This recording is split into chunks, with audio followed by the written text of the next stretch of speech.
explain, but it still does its own thing or whatever. They got a little bit of tropes from Dusk Till Dawn, but it still tells a great story at the end. That's how I feel about it. Yeah, the poster said that as well to me. Like I saw the poster in tube stations in London. I Hmm. thought Dust Till Dawn because it just has that. It gives off that, Hmm. that kind of vibe from it. I mean, a lot of friends have seen it, said it's great. I just haven't seen it. I'm so behind with films. It's I mean, unbelievable. But you're doing your own thing. You don't have time to look at other body's stuff. So no, I always watch them after.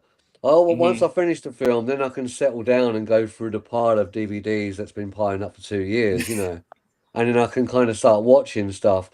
But, it's weird because the horror sort of stuff, there is good stuff, like Weapons was good. There's a few other films, but I tend to go back and watch films from the past, especially the kind of Universal films. And so I kind of go back to that time when I grew up with those films in the 70s watching them. And I think that's the kind of horror I like, like kind of hmm suspense sort of thing, maybe. This Hmm. guy is the king of the old school horrors right here. Like, Yeah, I mean, I was only talking to a friend today about London After Midnight. We were talking today about it and will Hmm. it ever be found? And yeah, it was great. Obviously we come to no conclusion, but I was like, someone might be sitting on that reel somewhere in the world. How do we know? And if it came out, it would be phenomenal if that film came out now, and it would sell out theaters everywhere. Everybody want to go see it, Yeah.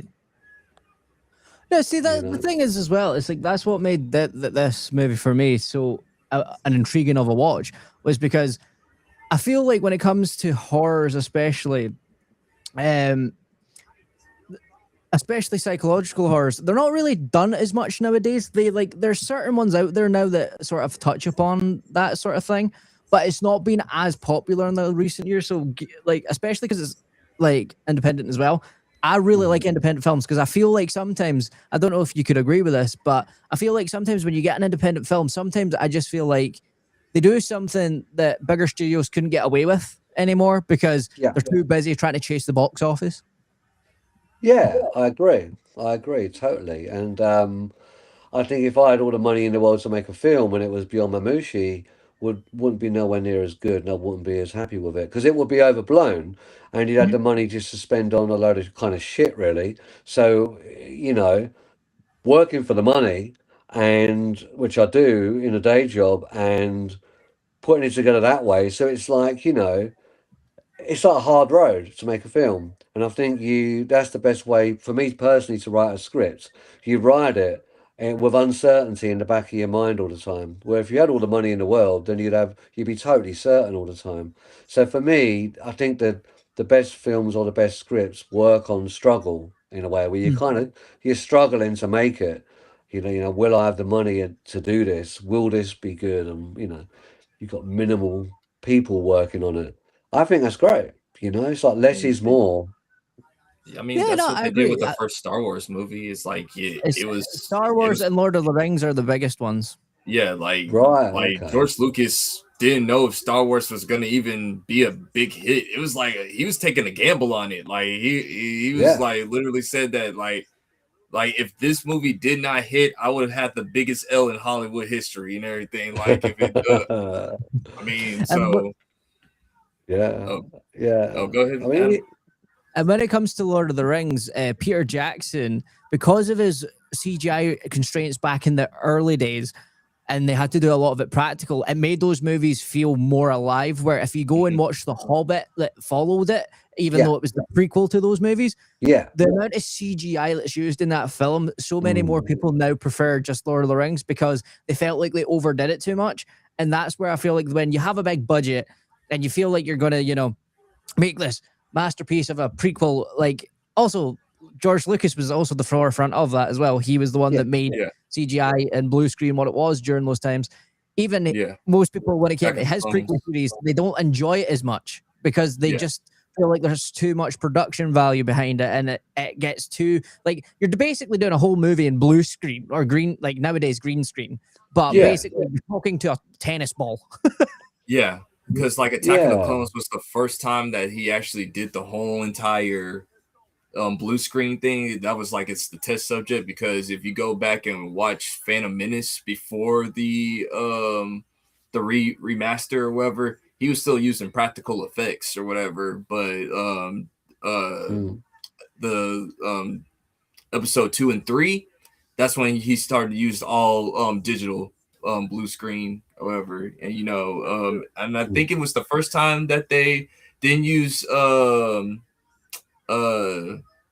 they actually been able to have the cameras where you can actually talk into them or whatever, like with sound or whatever, I believe. I'm not sure on that part. Yes, you're right on that. Okay. So that's why, like, taking it back to obviously your film as well, it's like that's why I like the fact that it has that sort of feeling of it's like it's good because it doesn't have that big massive budget behind it, and it goes to show you that you don't need a big massive budget to make a really decent film. No, you don't, especially a film like this and this kind of story. It's kind of isolated. It's a young couple, isolated in like a house, and the problems that are going on. And so, yeah, it needs to be confined or encapsulated in a specific space, other than it's overblown. It's one film that could not be overblown. And, a lot of people have said in reviews and that it'd be great if it was longer. And I kind of disagree. I think it's perfect the way it is. And they said we should have more backstory. And there is a backstory. Yeah, I know. It's like I should make it like Ben-Hur, like 4 hours, do like a new cut of it. But, just to piss people off. But I think that, it's good as it is. Because if it is longer, if there's more backstory, it's just going to get boring. And there is a backstory, but it's a brief backstory, and it's all you need. You don't need the couple out shopping in Harrods or walking around. You just don't need that. Have them at a gig or something. You just see them as they are. That's specific. We know about the past. Now we're in the present. Yeah. Perfect. That's the way I wrote it, and that's the way I wanted it. But so I understand what they mean by having it longer, but disagree.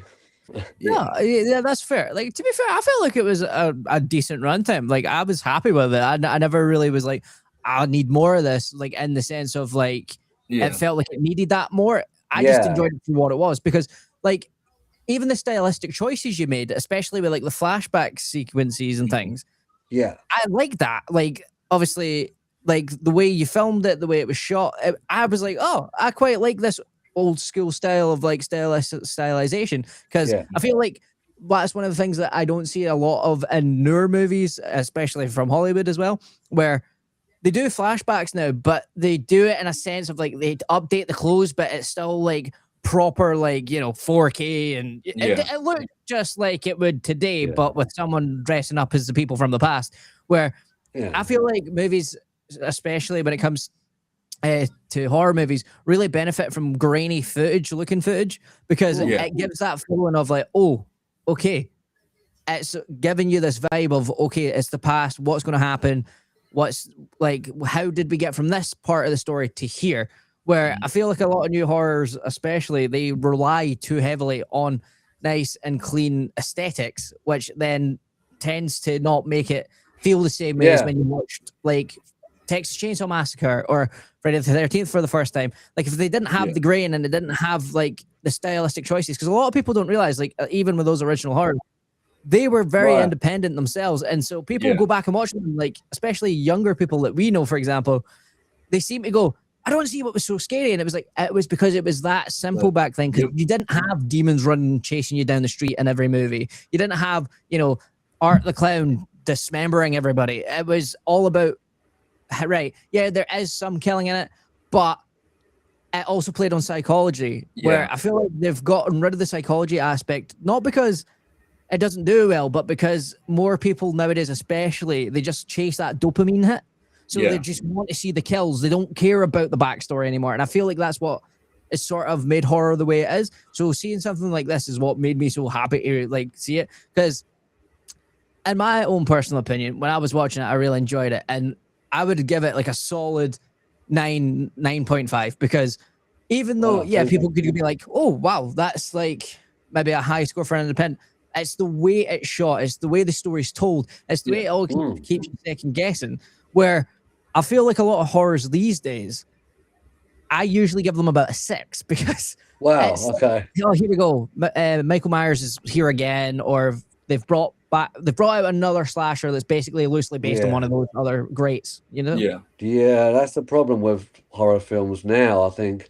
When did that the Halloween, the Rob Zombie film is absolute dog shit. But the thing is, because I love the 78, we all love the 78 one, the 78 Yeah. one, and the second one, and the third one, which is not connected. But once I saw that, and it was like, hang on a second, he's like 10 foot tall or something. It's like ludicrous. So this is the problem. It's like when I saw Insidious, and at the end of it, not Insidious, I hated Insidious. Absolute fucking, oh man, it's awful. You Yeah. know, but, it's such a bad film. But Smile, and I watched Smile, and I really enjoyed it. And I got to the end, and this fucking guy who looked like Al Jorgensen from Ministry, who's meant to be like the kind of Spectre or whatever in the film, just Hmm? got come in for a window or something. I was like, what's this? You know, it's like some industrial metal fans walks on the set. So this is the thing. I had no idea what they were saying to me with that film, and that I think sometimes you want it to hit you, like Yeah. Salem's Lot hit me when I saw it as a 9-year old, and it was like just terrifying, you know, in the 70s. Hmm. And still, when you watch Salem's Lot, apart from the bloody string and stuff or whatever, or the wires, it's a phenomenal film. It's done well. It's still got a chilling aspect to it, and Hmm? I think you've got to be kind of quite clever to write that kind of stuff. And just nowadays, I get disappointed by horror. It's like gets to the end, and it's like, oh, what rubbish! And it So was going so well. It was going so well, you know. And they decided to do something really silly at the end, pantomime, you know. so Trust me, I get what you're saying because we like as yeah. previously said, we're big massive Halloween fans, especially me. Like I love old school Halloween. I even give some of Yeah. the worser ones a pass because of the humor. At least there's humorous in it. But for Yeah, us, Yeah. the Blumhouse movies, right? I was like, let's give these a chance, right? So they brought Michael back. Okay, it's old school Michael. Laurie and Michael aren't related. I wasn't too keen on that idea because for me, Yeah. I always find it weird when they try to imitate life of those types of things where I'm like, it makes more sense that Michael would be chasing after a sibling that he lost than it right. is some random woman, especially if she got away. Yeah. Because let's be real, if you Then know it's just a anything about stalker. yeah, like it's not really a Hmm. serial killer then because a lot of serial killers, unfortunately, if their victim gets away, they're not going to go back for that victim because they're going to get No, caught. that's right. So Yeah. for me, that like sort of took me out. But then the first one was okay. I was like, this is quite good. Kills had some very good kills in it, but the storyline was contrite. And for some reason, the guy from the Breakfast Club, the nerdy kid, is all grown up and he's in this shouting evil dies tonight. And I'm like, okay, fair Yeah. enough. Thanks, dude. Yeah, And then by ends, it's like they go back to what they done in Halloween like 5 and 6. And it's like they're yeah, trying to do Yeah. this whole like transfer Michael's powers onto someone else. And I'm like, no, that never yeah. worked the first time. And you're also trying to give Awful. it to a kid that is supposed to Yeah. be like 19 who looks 30. And I Yeah. can't believe he's a 19-year-old. And And he was you beating up finally have the Michael big Myers. showdown. You have the big showdown with Michael and Laurie, Yeah, yeah. Yeah. and it's nothing. It's nothing. You know what it is, right? It was It's a bunch of like, stunt doubles. That's all that was. It's like the yeah, stunt doubles were getting there and you shine know, on that part. it's like fucking remakes. Like, all right, one of probably my favorite ever horror film is The Fly, the Jeff Goldblum, Gina Oh, Davis, and Yeah. great horror. you know, Yes. obviously Yes. The Fly was like a drive-in, you know, film, you know, Hmm. like The Blob was and stuff, you know, the Stephen Queen film, Hmm. and The Fly floored me. When I saw it in the 80s, I was like crying, you know, almost. It was such a powerful Howard Shore soundtrack. It's unbelievable. Hmm. But it's remakes that get me. It's like there's 9 times out of 10, they're absolute fucking cack. And they're so awful. And it's like Rob Zombie doing the monsters. It's like, how could you even go near the monsters? How could you have the audacity to do that? And he's dressed them up looking like a really bad like pound shop cosplay. You know, it's rubbish. And I've never seen a good Rob Zombie film. I like his music and I like White Zombie. They're a good band. No, he's never gonna. Don't get me wrong. He's never gonna know who I am. So I don't give a fuck who you know about him. But hate his films. I mean, Devil's It's Rejects, gonna dog shit, it's absolute gonna dog shit. be that Watched one it. time when you say, That "Well, is we're never gonna such meet a. it. You guys are gonna meet like I ain't at gonna some meet him. I ain't gonna meet him. He's just Hollywood fucking money up his arse. That's all he is. I'm Yeah. not interested in people like that. I want to meet real people. I don't That's want to what's meet up. like, oh hey, you've got a film. It's like, oh fuck you. So I don't ever want to go I near like this those guy. sort of people. Like I suppose it's like the nihilistic thing of not hanging Can out with movie people, which I can I ask don't, you and a I don't, can I ask you walk a in those question? circles. Sorry to rant, by the So way. uh, Hey, it's okay. yeah, I was just gonna ask you. So yeah, we were just talking about like like balancing on budgets, and would you say like I don't know if you've seen Obsession, right? Or ever like on a No. 750K budget, Wow. and now it made over like 500 million or 400 million Wow. worldwide or Okay. whatever, Yeah, yeah, for yeah. a horror movie or whatever. I mean, I think you should give that one a watch too. Um, Okay. and I think you seen Adam, you seen it already, right? I haven't seen Obsession. No, I haven't. It's one of those ones that's because it's like a contemporary Mhm. film. It's just getting round to these films. I Yeah, only got round to Weapons recently, so I'm so late to the party with newer films. It's unbelievable, and everybody I know watches them except for me. So I kind of feel a bit left out, really.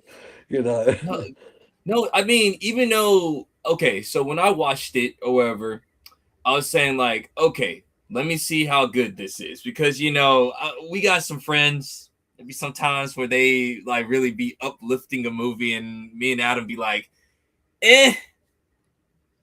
But like when I saw Obsessions, I said like, okay, this is a actually pretty good movie. Like it was short, it wasn't too long, it kept the Right. attention span.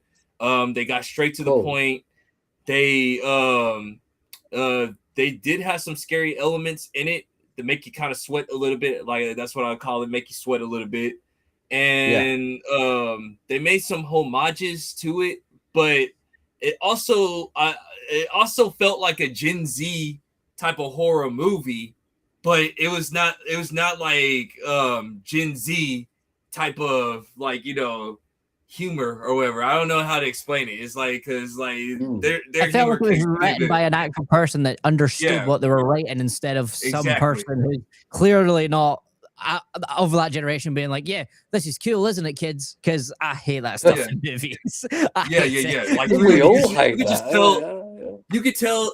That's what I'm saying. With some of these movies nowadays, you could just tell a Gen Z person wrote it. However, this one you could Right. tell a Gen Z person wrote it, but it wasn't like cringe. Okay, it was like okay, this person actually has a story to tell about relationships and dating and how it can get really bad if you actually get everything that you want from a person. If that makes sense. Yeah. Yeah. Okay. Yeah. So Okay.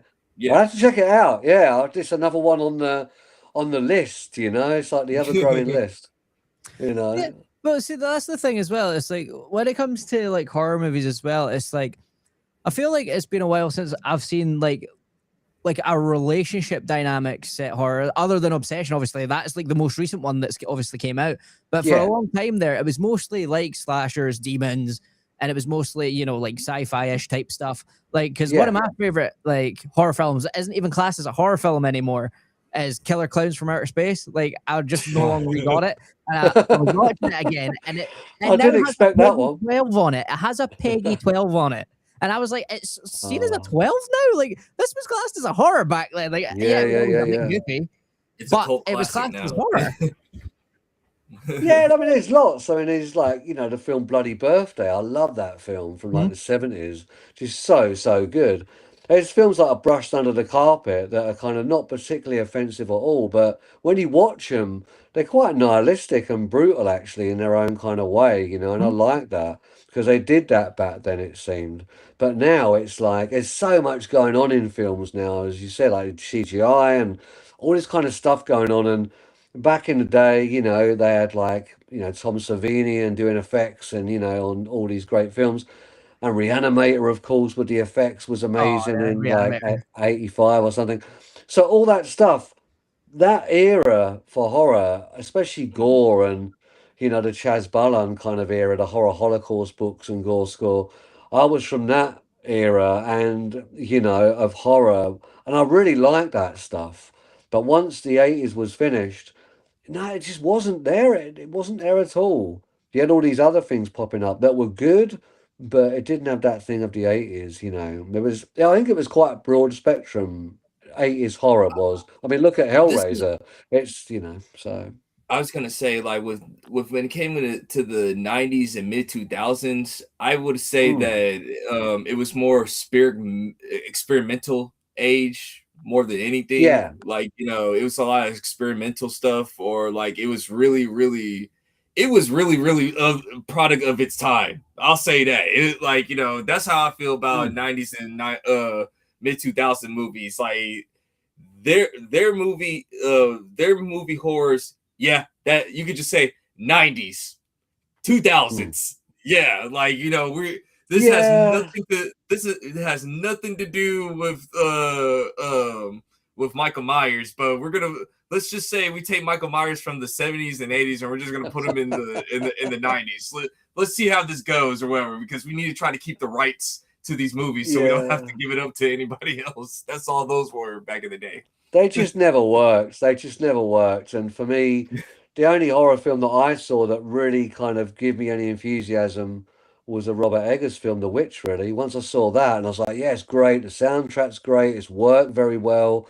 It's got that period thing, and it just works. So I kind of really liked that because it was like a standalone film Mhm. on its own, you know. And you had like Kill List that come out, but Kill List was like half a horror film, half a kind of crime film, half a Wicker Man-y sort of film. So it kind of worked. So that was good as a low budget film, you know. But The Yeah. Witch really worked. I thought. I thought it was a great film, you know, really good. And he went on to bigger things. Obviously, he's doing that werewolf film that's coming out. But I just think that film is his best film, and I think that people could learn a lot from that, how to make a film like that. You know, it's clever, especially the soundtrack. And I compose my own music for the films, so I was listening to that and thinking that's really clever. And the guy makes his own instruments, which is great because no one's got a chance in hell of like copying it. So you know, he's got it all worked out really. Yeah. No, because that's what I also like about this is like how you're saying it's like one of the things um when it comes to horrors that the reason why I like this so much is because it does give me that old school feeling again where it's like, oh, it's more focused on the characters and it's an isolated incident. It's not having like six different characters off on a side plot whilst also the Yeah. main story is going along. Because I feel like that's another thing that happens a lot in horrors. Don't get me wrong, if they do it right, it's great. But there's Mhm. also like a lot of times where you watch a horror, for example, there's like a friend group and the friend group is like a massive like difference of people, and you're sat there thinking like, okay, could I really see these people hanging out in real life? Because you don't always need it to be realistic, don't get me wrong, you don't always need that, but sometimes it feels like, why are these people even hanging out? Because it's like they don't have enough disposition between them, they don't really do anything, Yeah. or like it's like, oh well, he's my friend's girlfriend's friend, and it's like, okay, cool, Mm. so why are you here? Why, why is Typical John and one. why is John Yeah. and Jamal hanging out with each other in this one? Yeah. It's Yeah, it's typical. I mean, the only horror film that has a friend group that's ever been effective, and it's the film you mentioned earlier, the original Texas Chainsaw Massacre. And I think that friend group works. It just works because Mhm. you've got that one guy in there that's really fucking annoying. That the whole like friend group want to get out of the van, just like bash him around the head or something because he's like such an annoying cunt, you know. But he works really fucking well, and Mhm. I like that because he's like the kind of joker, the jester of the group, you know. And I think that amazing acting really works. And so many films, like obviously Scream and all those fucking rubbish films, like took all that I hate all that comedy shit. I don't like it. Yeah, it's horror, either horror or not, you know. Mhm. I'm really sorry. I hate all them films, That's but fine. all No, that you're screen, entitled to your like opinion. friend groups and something's going to happen in the house, and it's just oh come on, I'd rather put on just like you know a proper comedy and watch it, and I Oh, just can't so get with all that, you know.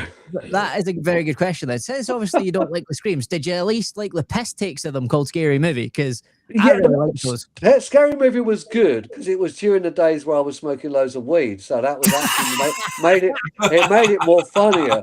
But now I'm drug free and I haven't smoked weed for 15 years. Oh yeah, amen. Yeah, it's a bit different. See, you watch it like a proper boring bastard now, but I think back in the day, you're smoking a joint and with your mate and drinking a beer, and it's like this is fucking really. You're laughing at bits that are not even funny in a comedy because you're stoned, you know. So Mm. that was the beauty of it in the old days, you know. See, Weed for and me, horror. the one scene from Scary Movie that I'll always love, and it's because it's the most realistic scene of all time, where it's the news anchors, all the vans are getting running up, and then you just see, you just see that one news van being like, Yeah. "There's a white bitch dead. Let's get the fuck out of here!" Like that is so on Yeah. point and what people should be doing. Yeah. For some reason, that's why I feel like, especially horrors nowadays, like you have to like suspend your disbelief so much, where it's like, instead of going, shit, I've heard a noise in my house, fuck this, I'm out of here, or like at least trying to get away, they go, I need to go investigate. Come on. It turns into like a Scooby-Doo cartoon sometimes, where it's like, you check the basement, I'll check over here, and I'm like, Yeah. oh, okay, kill. No, like there. It's, Yeah, it's like hard. which Scream was it where like the black dude? I think it was Scream 4 or I think it was either Scream 3 or Scream 4 where one of the white people just died and he says, "I'm out, I'm done, I ain't doing this no more. Like peace." Like Yeah, I just think it's so difficult with those films. I mean, you know, I thought, oh, you know, the person from Friends is in it, you know, I'll kind of watch it because I quite like her. She's quite nice. So I watched it. I Courtney thought Cox. is awful. This is awful. You know, it's not even Jennifer Aniston. You know, it's someone else. But it's like it's awful. So yeah, I was certain. I know what he did last summer. I was like, I can't watch all this stuff. It's just like, why don't you make a really good, offensive, extreme horror film, Mhm. like you know, that's banned It's that Scooby Doo. people It's can't Scooby watch. Doo. It's Scooby Doo Yeah. with like horror movie villains in it. That's what you know what that's what it was back in the day in the 90s and the mid 2000s. It was Scooby Yeah. Doo with Yeah. horror movie villains in there or whatever. Exactly. That's what it was. And I don't want to laugh at a horror film. I want to like be either, you know, feeling chilled by the film, you know, really kind of scared, or I don't really get scared by much nowadays, but I want to feel on the edge watching something, you know, and I like that. I think when I first saw the first Conjuring, I was like, yeah, this is really good. It works. There's Yeah. something in this film that works, and is that because they spaced it out. And I first saw Hereditary, absolutely hated it, and I was going to just smash the DVD to bits. But then I watched the actual disc, not the player. But then 6 months to a year later, I thought, okay, I'll give Hereditary to my best friend. I'm going to buy it again and just give it another try. And I watched it again and I absolutely loved it. And it just shows you, I think, when people hype films and you watch them, you think, oh, you know, they said it was scary, and you kind of we're all desensitized to a lot of horror. We've watched a lot of it, you know. So you Terrifier. what? That's Yeah, what you it watch it was. and think, like the end bit with what's her name, Tony Collette. It just reminded me of like a really bad ceiling fan, or like a Monty Python version of a ceiling fan when she was cutting her neck. And I was like, no, it doesn't work. Why don't she do it kind of really brutally? Why does it have to be this stupid clockwork thing? And I just started laughing and just couldn't take the film seriously. But the second time I watched it, I was thinking, oh, okay, this is really good. But I'm just really, sorry, old and grumpy and just critical.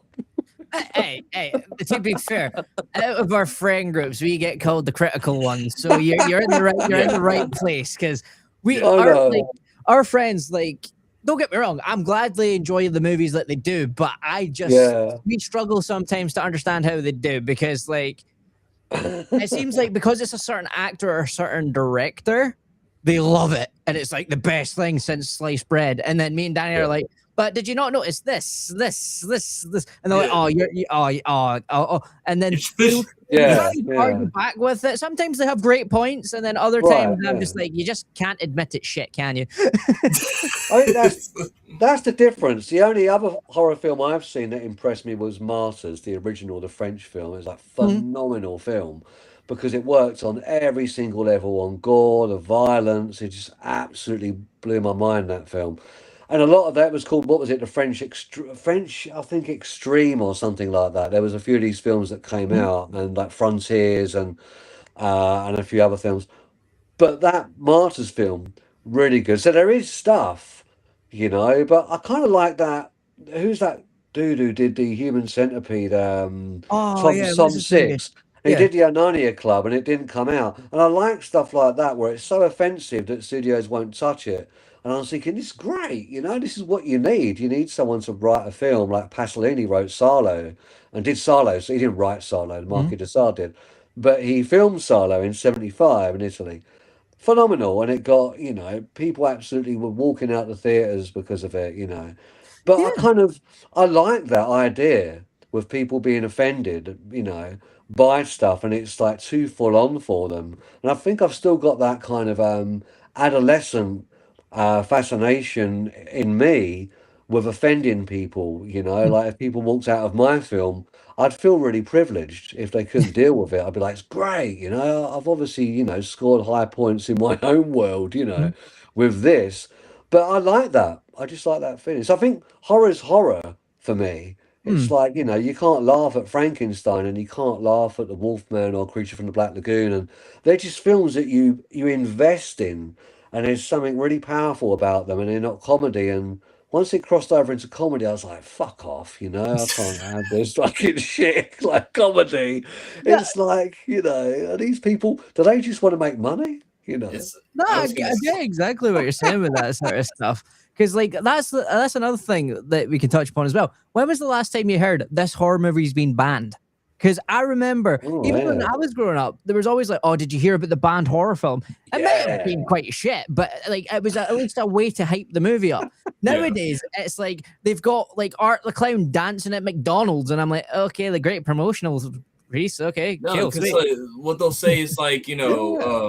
like It's everybody right. kept on like when it came to Terrifier, right? I told this to some of the other people that we had on the channel. I was like, we don't hate Terrifier. We just don't think Terrifier is like scary. Like it's Right. because people were promoting, say like, dude, Terrifier, man. Oh my gosh, dude. Like, we have people throwing up in the theaters. Like, this is how terrifying this movie is. Right. Me or Adam, we just go watch it and we're like, I don't see Adam. Do you see anything that just makes No. you want to oh my goodness, this make me lose my lunch? Either you guys are really, really, Yeah. really weak or whatever when it comes to That this. was like the last time I heard about it happening was like Terrifier 1. And that's the thing that's crazy. It's like it's taken so many years to get something like that. And then when you actually go see it, and it's like, don't get me wrong, you can really enjoy that film. Good for you. I get bored of nonsensical violence. It's like you're Yeah. just trying to spook me out now. It's not even like you're offending me. It's just like, yeah, you sawed someone in half or you shoved a bottle up a certain orifice. Like, No. okay, cool. But where's the horror aspect? That's just gore at this point. Yeah. Horror to me isn't just kills and what is lurking in your closet and like demons and all that Yeah. stuff. Like it can be, don't get me wrong, it can be, but it's Yeah. what it does to you mentally. You want to walk out there going, right, I'm looking behind my car when I go home, or I'm looking behind me as I'm walking home. Yeah. You don't want to be walking home and being like, oh, could you imagine getting pulled at your bed by your leg? Haha, very funny. Like that's what I'm saying. The one before that, I would say that people like I remember talking about was Paranormal Activity, and Oh, yeah. Yeah. because it was that found footage type state. It was along the same lines as like the Blair Witch stuff, where I it's ain't like gonna lie. Yeah. found footage based on real things, but at the same time, it isn't. It's one of those things. I ain't gonna lie. I thought it was like, yeah. Paranormal Activity. When I watched, I sweated a little bit. Like that was one movie where I I had to have the light on for a minute. Your boy ain't even gonna lie about it. It's like that. And That then was it that gets one movie where you. it's like, it's like, Yeah. man, I just heard a noise. Oh nah, dog, I ain't going down there. Nope. I ain't going inside. I ain't going inside my garage. I might not even come back. Nah, man. Like it's like I thought it was like Most Haunted without Yvette Fielding. Mhm. That's what I thought it was. I didn't think it was much at all. I kind of liked it, but the fact that it wasn't real, and that kind of bothered me. Yeah, that it wasn't like it was Yes. all staged, and I was like, yeah, it's not. It needs to be proper footage. And I think I liked it. You could watch it once, and it's a good effects and stuff. I think that's a really yeah. good thing about those films. But Mhm. it's very difficult to like put it on again. Other than playing it to sort of friends that haven't seen it before and see who jumps in the room. But yeah, it's that they're kind of those one-off films, I think. See, But Paranormal Activity for me, it's like the first one was like really good. Like it did get people scared because obviously they played on the psychological aspect. But that's I right. felt like when it started to go into the sequel, like I feel like Yeah, it's a issue in Hollywood where they just have to make sequels all the time. Each yeah, one was slowly like doing its own thing and things like because the first one was originally based off a true story. Obviously, we never actually got to see the original footage, unfortunately, but right. obviously it was based on a true story. Apparently, Yeah, like of course. Yeah, so the fact that by the third or the fourth film, it's like now it's going after the kids, and it's like right, okay, and then it got a bit more wackier and weirder, I yeah, would say, and I feel like that's the issue, like if you like the reason why something like a Halloween, a Friday the 13th, or Nightmare on Elm Street or Texas, yeah, the reason why they stood out was because there were one individual film that came out that done so well that they were like, let's make more. And then as you went along the movies, it just kept getting worse. And it was because it was something fresh, it was something new, it was something that no one had seen before. yeah, When you see Yeah. Texas yeah, Chainsaw Massacre for the first time, you're like, oh, friends just getting lost along the highway. What the yeah. fuck is going on here? Well, and obviously, I remember how they marketed it was like, oh, it's based on a true story. It was loosely based on like you know, Yeah, Ed Gein, like, killing and yeah. skinning It was people. about the Again thing. Yeah, Yeah, of like course, it was Wisconsin. loosely based. Like at the time, they were like, "Oh, it's fully inspired," but then later on, they were like, "Yeah, but it was just loosely based. We just used it as a marketing technique." Which, hey, hats Yeah, off to them. It worked, Or like Michael was obviously the first ever big horror slasher, and that's right. it was just the Yeah. fact that he was emotionless. There was nothing to him. And then, Yeah, the rest of the yeah. films, they tend to try to explain the methods and the madness Mm. of what Michael's like and how we can survive all the time. And the thing that I feel like with Michael that you should never do, or with these types of horror characters, is explain why they are the way they are. Just Yeah. let them be. Because the minute you Yeah. start explaining it, you don't have any fun with it anymore. It's difficult. Like Leatherface was like that. It was like a pre Michael Myers in a way. It was like this emotionless character. But I think for me, the, I still laugh about it now. The most hilarious thing, or the most horrific thing in Texas Chainsaw Massacre was it the what's he's called, the not the granddad, the other guy, the guy who was hitting a woman with the mop, Oh, with the kind of right. teeth. So there's. What was his name I'm a now? drawing a But blank. I know all these yeah, characters as well. the fact that it was a mop that he was Yeah. bashing her with, just I like fell off the fucking bed laughing my head off. It was too much. The fact that it was a mop of all things, Yeah. that was the thing, and it was just like hilarious. So there were certain things in it that were funny, but also obviously the meat hook and the door Oh, was the that is best one of bit, the the most metal door. iconic That's my scenes of favourite bit in Texas cinema when it Chainsaw comes to Massacre. horror. Unbelievable when he slams that door shut, and then this ominous music. Yeah, no, that is one of the Phenomenal, most you know? iconic scenes I would argue in horror history. And that's the thing as well. Love It's that like, scene, It works on every level. It makes you yeah, feel because like fear. the whole aspect of that door shutting scene is so simple but yet effective because it's like, could you imagine like running away and all of a sudden you get captured and then you just get the door slammed? It's like You know, like those sort of things, like that leaves a lasting impression because you're like, that could happen to me. Where I feel like Yeah. in horrors, it's became too detached from real, like being realistic. So it's easier now to. It's not just because Yeah. it's desensitized. I feel like it's also because they've detached it themselves. Where it's like, for example, one of the movies in the Halloween franchise that me and Danny like, ironically like because it's stupid, dumb fun, is Resurrection, because Buster Rhymes for some reasons in the Yeah. movie, and he decides to drop kick Michael Myers somehow. But it's like, why? Like, it's so stupid, but It was I fun. find it funny because it is that stupid. It's like, who thought that was a good idea? Like, that's why it's funny. Oh, where did he go? Oh, our guest will be right back, people. You know, technical There we go. Sorry about Oh, that. here we are again. There we go. But for us, it was such a weird thing. But that's what It they all went tend kind to of do. quite alien for about 60 seconds. It went Yeah. sort of in a different, somewhere else.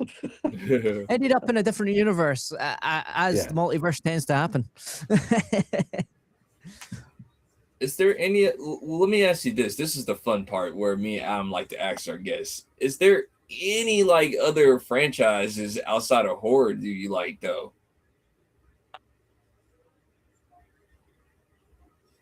Funny enough, I really like things like even like contemporary crime things, like like the black. I love the Blacklist. James Spader. Just thought Hmm. that was one of the greatest things. Like I just bought it on a whim, like many years ago now on DVD. Put it on, and I was just absolutely hooked into it. And I just like I'm not one of these people who does Netflix. I don't do any of that. And I respect it. I don't stream things. I'm old school, buy them on DVD and watch them, put the light off and watch them, And The Blacklist is so good, it's so clever. And I wish they kept it going. They finished it at 10 series.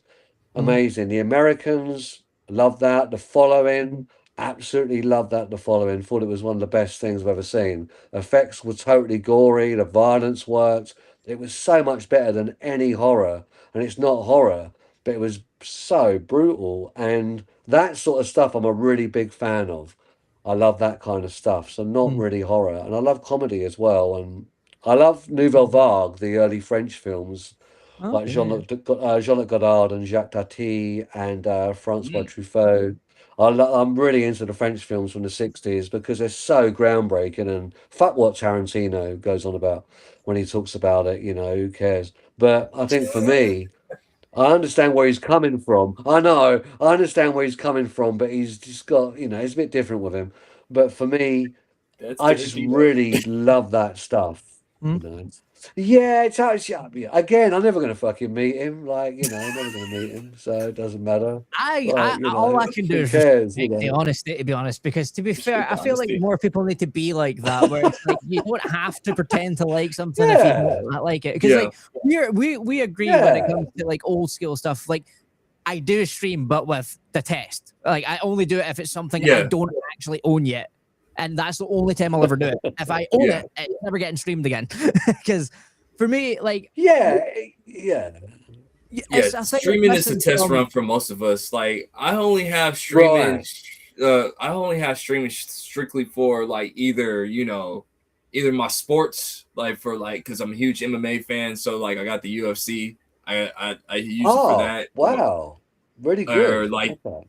if there is a movie that's like NBA as happens to well, be Danny. has to be on Netflix or whatever, I'll watch it or whatever for the most part. But for the most Yeah, part, like I try to get the yeah. physical as much as I can or whatever. Man, it's the best way to physical, and I love that kind of format, and I just think it can't be beaten. And just those kind of, I just love those kind of series. I've been looking for stuff for ages that would hook me in, but it's like you watch one episode and then you go to work and think about it. The next one, it's like really important, and I love stuff like that. I'm really interested in that kind of aspect. And, Hmm. it's been quite a few years since I bought something and sat down like that and watched it and got hooked in again.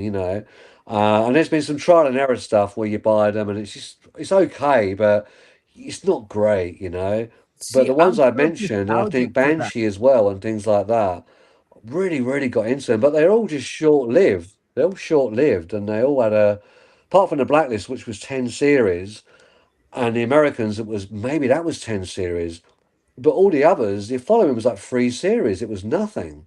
Yeah, And I've no idea why they finished it. And even Lovecraft Country, that was 1 series. It was like, what? They can't even want to carry it on. And that was the thing. So you get into stuff and that's it. it That's one gets series. cancelled a lot of the times, especially with streaming stuff. And that's why I'm so nostalgic for that sort of time where you could walk into a video rental store and Oh you'd be yeah, like, right, I'm gonna choose something at random and let's hope to fuck it's good. Because yeah, it might be shit. But you can also find an underrated gem that you're like, here, if you saw this, and someone's like, oh my god, Jess, did you see this part? Back then, I feel especially more so that movies were something that were talked about. You were excited to talk about them. Now it seems like everybody gets fucking sick and Yeah. tired of talking about movies now because it's oversaturated with a lot of things and it's always pushing new agendas. Yeah. yeah. So much shit in it. culture war stuff, and like Yeah. it gets crazy. It gets crazy. Trust us, we know. Because everything's been done, right? Everything's Yeah. been done in the 80s. Well, there was a shop in London in Camden, and it's not there anymore, called Psychotronic. And he used to order these like videos that were banned, like Dr. Busher MD, New York Ripper. These are all uncut, blood sucking freaks, and they're all under the Mhm. counter, and because they were so they were just banned gore films back then, and you take them home, amazing, absolutely amazing. So you don't have that anymore. Like everything's out now for everybody to see. But back in the 80s, you had to hunt for these films and to try and find them, and it was like who's got So, them, and I love so that. And it is like chase is better than the catch, as Motorhead said, and once you've called it, it just gets boring. But the chase yeah. is so better. And So I just think it was all about that. in my honest opinion, I think like the best years of film, and this is just my opinion, okay, just my opinion. I gotta keep on saying my opinion. I will have to say it was like the 80s This is to the the mid 2000s. Yeah, 80s to mid 2000s, in my opinion, right. Yeah. is like some of the best Okay. years of film, and then you got a little bit of the 2010s, but then it kind of just like when it hit about 2016. I wouldn't put 2010s in there. There's certain things from 2010s you could take out of 2010s, but Yeah, I'm sorry. I like movies I've always loved. Like we are like we do watch a lot of older films as well, even older than Yeah. us. Where like we done a review of Casablanca on this channel, which is a yeah, great, awesome old time Oh, like black and white movie. great. That's really But yeah, good. so many people Yeah. like they tend to not want to go back and appreciate the art form, and I think that's why I like when I see independent people doing their yeah. own thing because it feels like there's not enough of that stuff happening, or even if it is happening, it's like it's not got the same sort of buzz as it you once did. It's like because people also forget, for example, like one of our favorite comedy films was by Kevin Smith. It's called Clerks. That Yes. was legitimately shot on a black and white camera in his own quick stop. Like he worked Yeah. there Right. during the day and like made his film at night, and stuff like that. Like the story behind it, like it gives even more to the movie that they made. And I feel like that's why I feel like it's hard to support industry big budget movies all the time because they've got the machine behind them. That they're probably, if this one flops, they're probably going to go on to do another film. Because another thing that I feel like they're not giving enough actors a chance. They're giving you the same 4 actors in every movie once they hit it big. It's like Jenna Ortega and it's like these people like Glenn Powell, all these people, don't get me wrong, fantastic actors, deserve to Yeah. get roles. But when they're in everything, that's why I feel like I like watching independent stuff a bit more because you get to see new faces that you've never seen before that are phenomenal actors. Or even if Yeah. it's like the way it's shot or things, everything about it makes it so unique where it gives you that old school feeling of like, I'm like one of the only people who know about this movie. Oh, I'm going to tell my friend about it now. And it gives you that sort of old school feeling again, where I feel like with blockbuster movies, everybody knows when it's coming out because it's an event. Don't get me wrong. It can be fun as a event, right? But it's when it comes to it's getting to the point where it's become stale. And the one thing I also feel like is missing in cinemas, especially, is actual cinema releases. Like you get cinema releases, but you'll only get one big movie every year now. If No, that's ever, right. Yeah, because you'll that's get right. because you get like, for example, this year right now, Spider-Man Brand New Day just went and smashed box office Yeah. record, bet Endgame, which was like the biggest box office hit from a couple of years ago, and that was a really good movie and a really good story. So I understand why. But the fact that it's became so short and in between, where it feels like, for example, I was just watching an interview with Dave Franco and a lot of other actors that are like promoting another movie, and they were talking about how 99 had all these great films, and you know, and they were listing so many like fantastic films, and that's why I feel like independents need a bit more shine, because it's so good to see them that way. Like, see people that you've not seen, or have movies come out that you're like, wow, that was a banger after a banger after a banger. Because in a lot of ways, you get okay ones and good ones throughout the year, but it's very rare that you get like two back to back. Like, for some reason, like I still don't know how this happened, but the last time I remember something like that happening was Barbie and Oppenheimer, and it was like this big event. Everybody was, Barbenheimer. yeah. Yeah, I'll go for Barbie. Yeah, I think. Like to me, it's like, how more did serious. that become a thing? More serious. But I don't know. I mean, it's like that weird thing of, are all these films any good, these big blockbusters, or are people just turning out to see any old shit at the fucking cinema? So I just think that that's what it is, It's all like a about word night of out. mouth. It's all about word of mouth.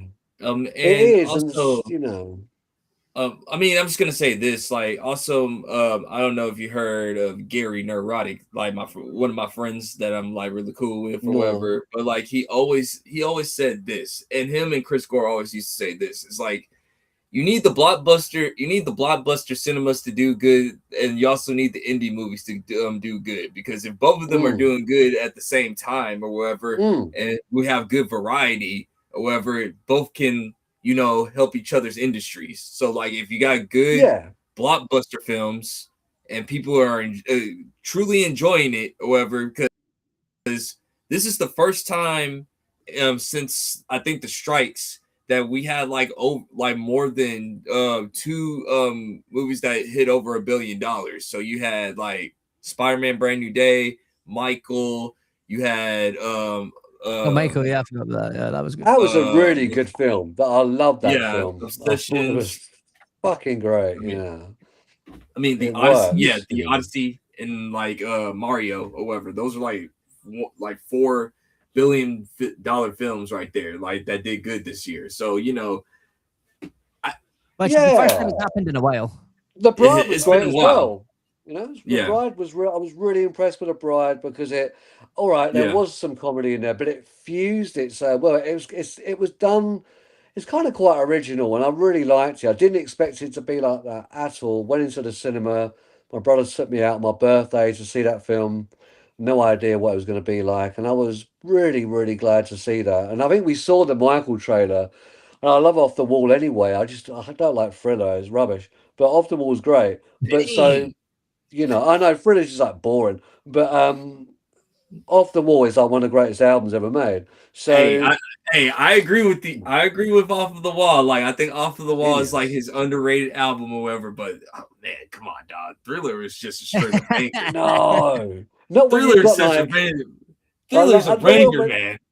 Not when you've got Off the Wall and it opens one of the greatest songs ever made. It does literally open one of the greatest songs ever made. Oh yeah, once again, that decimates the Thriller completely. It just shits on it for me. It's just it's such a powerful song. The strings on that song, fucking hell. Yeah, I love Off the Wall because like one of my favorite songs of all time, one of my favorite Michael Jackson songs of all time. It's like in my top 5. I Want to Rock with You, however that. Right, I love that song right there. But that's a great song. I mean, Thriller had. I'm sorry. Thriller had a banger after banger after banger after banger. Like, it's just like it's quite static though.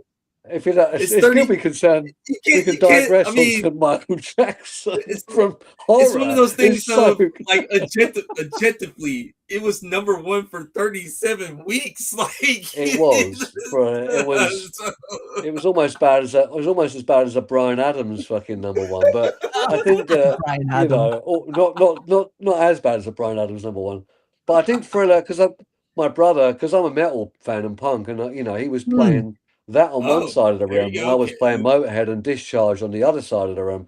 So never the Adam, twain that's all shall you, man. shall meet. Yeah, so it was conflicting. Yeah, Yeah. And I I think get that that because he obviously, played it all the time and it's quite Okay, so static. Thriller. you're coming Uh, from a like, okay, it was played all the time because that's how I feel about Top Gun, like the first like Top Gun, like because my dad used to watch it all the time. I can't watch the first Top Gun, but I can watch Top Gun Maverick or wherever, yeah, 'cause that's fair because obviously what Danny was obviously trying to point out as well is like obviously when it comes to the musical genres, I'm the one that's mostly into punk, rock music and stuff. I am into like certain rap stuff, but like it's mostly like rock and punk that I was and metal that I was raised on. Thanks to my brother, ironically. I did have a weird household. I was having like my parents listen to dance tunes. I had my sister listening to like Lady Gaga, and I'm like, nah, I'm gonna go listen to the things wow. with the heavy guitars. Yeah, it's what happens. I mean, I don't hate Thriller, but it's the staticness of it. Like, the track's good, the video's really good, but it's just the John Landis. But it's when you listen to Off the Wall, it's got like I Can't Help It on there. It's like, man, that's yeah, what yeah, an yeah, amazing song. yeah. It's Like just it's done so well, and Quincy Jones he had a different head on him when he did that record in yeah, '79. But once you got to what was it, '82 with Thriller, Quincy Jones was in a different place and his production methods and everything was different. And yet them strings that we had on You Can't Stop Till You Get Enough, they're devoid. They're not even on Thriller. We haven't got any of those strings coming back. And I love yeah. that kind of it was bringing them Motown strings into what Michael Jackson was Well, doing. And they're completely gone on Thriller. It's listen, very synthy, electronic-y, I was gonna staticky, I was you gonna know. say like you have to well, I mean if you've seen the Michael movie, but like Yeah, but like I think because he didn't get because he did not get the Grammy for Off the yeah, Wall or whatever, like because he was robbed, however, he was robbed because like yeah, once again, 100%. Yeah, I agree. Like Off the Wall is one of the greatest underrated R&B albums of all time. It should have amazing. got like a whole, but it should have got cleared through awards. He made Yeah, it up with Thrill. He made it back up with Thriller because, like with the girl is mine, or whatever. I would say that's a solid R&B song on a pop album, or whatever, with him and I think because it's yeah, very smooth. It's very smooth, yeah, and I think it was probably the start of that R&B, the smooth R&B stuff. But yeah, I think that there was a raw edge. There was an edge on Off the hmm Wall, yeah. and even like the ballad stuff, they still had this 'Cause- heavy edge to them, and that's why I really like it. But once that yeah, started to, it's like all the sharp edges get kind of he softened off, they he get filed he down. And that was the problem what I had with that album, comparing he it to wanted to something like he Off wanted the to Wall. prove a point that like I'm about that life or whatever. Like I Yeah, can like respect to him Michael for wanted that. to because people have to understand it's like Michael like back in the day, even though it was kind of jacked up how things were and everything, but he was still considered just a black artist, Yeah. which I believe that's kind of dumb in itself. But like it's freaking Mm, Michael Jackson. What mm. are we talking about or whatever? He wanted to with the Thriller album. He wanted to transcend of saying like, listen, I'm not just a black artist. I'm an Mm. artist. Like I can do pop. I can Exactly. go back and do R&B and everything. I can. I mean with Bad, I can do rock music with Dangerous. I could get into the hip hop flow and New Jack Swing. Yeah. That's what each one of Michael's new It's albums were kind of going. Whatever. Yeah. So yeah. I mean, Prince did that as well in a different way, but Prince kind yeah, of with keeping the Prince sound more. He didn't kind of mine out as much as Michael did with kind yeah, of styles, and I think Prince kept in with what he was doing. So there was always that yeah, kind of the beat there, and he always had that kind of disco-y thing going on. But Yeah, still, even Prince kind of got to the point where, is it as good as that early stuff, which was amazing? All the yeah, pre-Purple Rain stuff, the stuff from the 70s, yeah, and they both were. I think Prince is mentioned, isn't he, briefly in the Michael film, and there's like that friendly yeah, competition there yeah. He between said the like both of them. if God doesn't give me any ideas, he's just gonna give them to Prince. Like, Exactly, exactly. Miles Davis, who's like one of my favorite ever musicians, yeah, he said that when Prince gets up every day, he's a different person, and that's the great thing about Prince yeah. because it's going to be a different head on the shoulders every single day. It's going to be a Well, different style, and I like that style of thinking. I the thing really kind of identify with that from myself from making films because I never make the same film twice. I never make anything that's like the previous film. So it's like you leave it a couple of years, you're a completely different person than before. I think And that's why I, it's I great. think that's I think that's why Michael and Prince had that friendly competition at first, or like Yeah, because despite what everybody thinks, like they were like Michael will say that Prince was kind of mean to him, but like it was just but Michael also acknowledged that Prince was his rival, and Michael yeah. don't like that's Michael Jackson, like like this is ignore Michael that Jackson's in getting the room. He's coming yeah, to the Michael room. Jackson. He's It's the coming. It's Thriller. apparition. It's the He's trying to apparition. It's the get. Thriller. He's Yeah, he's trying to coming in. he's trying to get He, at me he, through your screen. That's yeah, probably it's what like he's right trying to here. Like do. How his dare Thriller you? album But is see, that's back the there. thing. That is the But thing, like, though. That's so His music good. might have lost a bit of edge, but Michael was always edge. That dude yeah, was about that life. He would fuck up someone. yeah. No, No, but true. I was gonna say Yeah, this. It's like what I was saying was, that like even though they had this friendly competition, if they or like sometimes they didn't like each other because they both had like egos on music or whatever, Michael, right. because he was the king of pop, because he was that guy, he was the number one on the throne. He was. He will Yeah, give Prince he will give Prince his props because Prince will push him every single time and everything. Like Prince knew, like yeah, Prince already knew, I'll never be Michael. I'm not gonna beat him. Like, yeah. it is what it is. But I'm gonna make Michael sweat every single time. When I put out a song, like, when I put out Purple Rain, he's gonna have to top that. He's gonna have to top Purple Rain and everything. Or like he's gonna have to Well, say, yeah, I wanna be with your lover or something like that. You had yeah. it was a good competition against these It's two, and it was awesome. Whoever, like, It's like the Beatles and the Stones, in the 60s they yeah, were doing the same thing, and the Beatles were always going to lead it. If you think of now with Taylor Swift, mhm, she's got no competition. So no one's even yeah, going to get there. So, which is great. I've got a lot of respect for Taylor Swift, and I think that that's a really good thing to do. She's just out yeah. there. She's a billionaire. She's world domination. There's no one who's bigger in the music in the world, and she's got it. And great, good on her. I think that that's good. She's got no competition at all. But so I've I got think only these good things Rose to didn't say say about there's no Taylor competition. Swift. Yeah, only good things to say about her. Not Rob Zombie. Fuck him. But Taylor Swift's great though. I think she's good. I like her music. That ironically, it's so on brand as well because that is the edgiest shit you could say as being a metal person. Be like, you know what? No, fuck Rob Zombie. And yeah, okay, You Taylor Swift. say Freaking. that? Oh, Rob Zombie. Yeah, I mean, I don't see him as he is. I mean, White Zombie was kind of industrial metal-y. It I wasn't would say a industrial metal gothic. band. Like he was industrial gothic. Yeah, He played on the whole gothic it was aesthetic. all right. It was good. Yeah, for sure. Yeah, Yeah. Well, I mean, haunted like house metal, wasn't it? It was a bit kind of house you could metal. put it on at a party, couldn't you, and stuff like that. But Yeah, it it was was like dance haunted rock, house if metal, yeah. anything. So it was like that kind of metal. Yeah, See, I like didn't even know there was house someone metal. took the Matilda new movie and synced the dances up to Dracula, and it worked Yeah, so well as a dance film. yeah. And it's like, that shouldn't work that way. Oh, yeah. He'd probably remake that next. He'd probably remake that. It'd be a fucking flop or something. It's not that I really hate. It's just that I really when people are bigged up directors and they're meant to be brilliant, like, world changing directors, and people say these guys are great, and you watch it and it's like the film's awful though.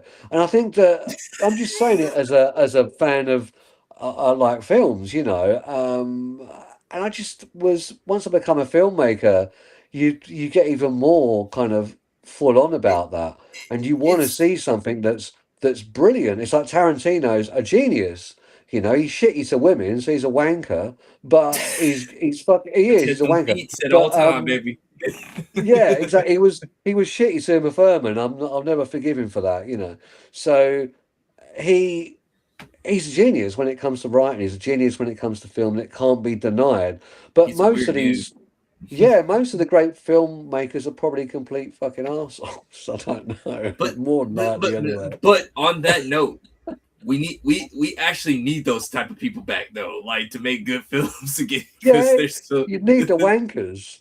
We Yeah, need the wankers in the industry. you I think you need people that are like that, but also I say you bring back the director that was on drugs, like it's like Yeah, because that yeah, it's like Yeah, because they were tripping so much that they came out with the most weirdest ideas, but it worked so well. Like, obviously, like it's like, for example, Tim Stephen King. Burton. Like, his iconic line is he wrote all of his books on cocaine.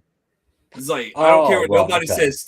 Tim Burton was on like drugs. Don't care. Like I don't I I can well believe believe that with Tim Burton. I mean, didn't he sleep in a separate, not a separate room to Helen Bonham Carter, a separate house next door? It's like, Mm. what the fuck, What's wrong with this Maybe guy? the dude was You having a know? bad gin and he just didn't want to go home.